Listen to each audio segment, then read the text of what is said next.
Hello മക്കളെ, അപ്പം നമ്മുടെ റൂറൽ ഡെവലപ്മെന്റ് എന്ന് പറഞ്ഞ ചാപ്റ്റർ ഉണ്ട്. ഈ ഒരു ചാപ്റ്ററിൽ നിന്ന് റിപ്പീറ്റഡ് ആയിട്ട് ചോദിക്കുന്ന ഒരു 4 മാർക്ക് ക്വസ്റ്റ്യൻ ആണ് ഓർഗാനിക് ഫാമിങ്ങിനെ പറ്റി. അത് നമുക്ക് നോക്കിയാലോ. Write a short note about organic farming. എപ്പോഴും റിപ്പീറ്റഡ് ആയിട്ട് ചോദിക്കുന്ന ക്വസ്റ്റ്യൻ തന്നെയാണ് ഓർഗാനിക് ഫാമിങ്ങിനെ പറ്റി. ഈ എക്സാമിനും ഓർഗാനിക് ഫാമിങ്ങിനെ പറ്റി ഒരു ക്വസ്റ്റ്യൻ നമുക്ക് പ്രതീക്ഷിക്കാം. ഓർഗാനിക് ഫാമിംഗ് എന്ന് പറഞ്ഞാൽ എന്താണെന്ന് ചോദിച്ചു കഴിഞ്ഞാൽ ഓർഗാനിക് ഫാമിങ് അതിന്റെ മെറിറ്റ്സ് ഡീമെറിറ്റ്സ് കോട്ട് ചെയ്യേണ്ടതായിട്ടുണ്ട്. Organic farming is a whole system of farming that restores, maintain, enhances the ecological balance. Ecological balance ne restore ചെയ്യുന്നു, അതല്ലെങ്കിൽ അതിനെ മെയിൻറ്റെയിൻ ചെയ്യുന്നു, എൻഹാൻസ് ചെയ്യുന്നു. അതായത് നാച്ചുറൽ ഫ്രണ്ട്ലി ആയിട്ട് നേച്ചർ ഫ്രണ്ട്ലി ആയിട്ടുള്ള ഒരു ഫാമിംഗ് മെത്തേഡാണ് ഓർഗാനിക് ഫാമിംഗ് എന്നുള്ളത്. Organic farming is an eco friendly method of farming. ഒരു എക്കോ ഫ്രണ്ട്ലി ആണ്, സസ്റ്റൈനബിൾ ഡെവലപ്മെന്റിനെ ഹെൽപ്പ് ചെയ്യുന്ന ടൈപ്പ് ഓഫ് ഫാമിംഗ് ആണ് ഓർഗാനിക് ഫാമിംഗ്. ഓർഗാനിക് ഫാമിങ്ങിന്റെ മെറിറ്റ്സ് നോക്കിയേ.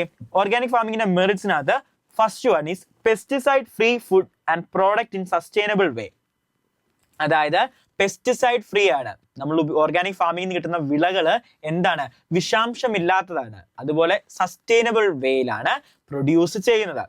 Create more employment opportunities. അതായത് ഓർഗാനിക് ഫാമിംഗ് കുറെ എംപ്ലോയ്മെന്റ് ഓപ്പർച്യൂണിറ്റീസ്, നമ്മുടെ ഏറ്റവും വലിയ പ്രശ്നം അൺഎംപ്ലോയ്മെന്റ് ആണ്, കുറെ എംപ്ലോയ്മെന്റ് ഓപ്പർച്യൂണിറ്റീസ് ക്രിയേറ്റ് ചെയ്യുന്നു.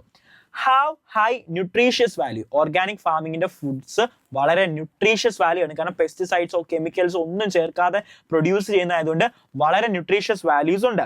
High export demand. ഓർഗാനിക് ഫാമിങ്ങിന്റെ പ്രൊഡക്റ്റുകൾക്ക് വളരെ ഡിമാൻഡ് കൂടുതലാണ് ഇന്റർനാഷണൽ മാർക്കറ്റുകളിൽ. ഡീമെറിറ്റ്സ് നോക്കിക്കേ. Which requires utmost care. അതായത് ഓർഗാനിക് ഫാമിംഗ് പെസ്റ്റിസൈഡ്സ് ഒന്നും യൂസ് ചെയ്യാത്തത് മൂലം അറ്റാക്സ് ഒക്കെ വരാനും പെട്ടെന്ന് നശിച്ചു പോകാനായിട്ടൊക്കെ ചാൻസ് ഉണ്ട്. അതുകൊണ്ട് നല്ല കെയർ ആവശ്യമാണ്.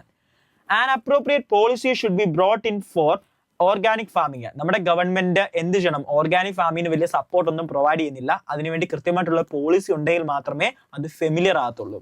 Small and marginal farmers may difficult to adapt large scale productions. നല്ല എക്സ്പെൻസീവ് ആയതുകൊണ്ട് ഈ ഓർഗാനിക് ഫാമിംഗ് ചെയ്യാനായിട്ട് സ്മോൾ ആൻഡ് മാർജിനൽ ഫാമേഴ്സിന് കുറച്ച് ഡിഫിക്കൽട്ടിയാണ്. No proper infrastructure or marketing facilities. നമ്മുടെ നാട്ടിൽ പ്രോപ്പറായിട്ട് ഇൻഫ്രാസ്ട്രക്ചർ ഇല്ലാത്തതും ഓർഗാനിക് ഫാമിങ്ങിന് സെപ്പറേറ്റ് ആയിട്ട് ഒരു മാർക്കറ്റിംഗ് ഫെസിലിറ്റി ഇല്ലാത്തതും ഒരു ഡീമെറിറ്റ് ആയിട്ട് നിൽക്കുന്നു. അപ്പോൾ ഓർഗാനിക് ഫാമിങ്ങിനെ പറ്റി 4 മാർക്കിന്റെ ക്വസ്റ്റ്യൻ മെറിറ്റ് ചോദിക്കാം, ഡീമെറിറ്റ് ചോദിക്കാം, ഒരു 5 മാർക്കിന്റെ ആയിട്ട് വേണമെങ്കിൽ ഷോർട്ട് നോട്ട് എഴുതാനും ചോദിക്കാം. അപ്പോൾ ഈ ഓർഗാനിക് ഫാമിംഗ് എന്തെന്ന് മനസ്സിലായില്ലേ? അപ്പോൾ എന്തെങ്കിലും ഡൗട്ട് ഉണ്ടെങ്കിൽ കമന്റ് ബോക്സിൽ കമന്റ് ആയിട്ട് ചോദിക്കണേ.